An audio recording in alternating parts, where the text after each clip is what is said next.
యేసు ప్రభువారు వచ్చిన ప్రజలతో ఈ విధముగా ప్రశ్న వేస్తున్నారు. మీరు ఏమి చూడడానికి అరణ్యములోనికి వెళ్లారు?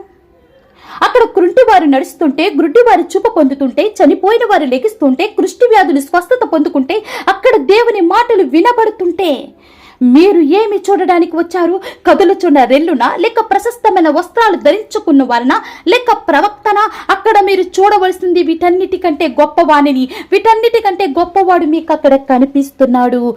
హల్లెలూయా. ఈనాడు దేవుని మందిరాలకు వచ్చేవారు ఏమి చూడడానికి దేవుని మందిరాలకు వస్తున్నారు? అక్కడ దేవుని వాక్యం వినబడుతుంటే, అక్కడ దేవుని మహిమ కుమ్మరించబడుతుంటే, అక్కడ అందరూ పరిశుద్ధాత్మతో నింపబడుతుంటే, అక్కడ దేవుడు వాక్యం ద్వారా మాట్లాడుతుంటే, అక్కడ సాక్ష్యముల ద్వారా దేవుడు మహిమ పొందుతుంటే, నీవు మాత్రం ఏమి చూడడానికి దేవుని మందిరానికి వస్తున్నావు?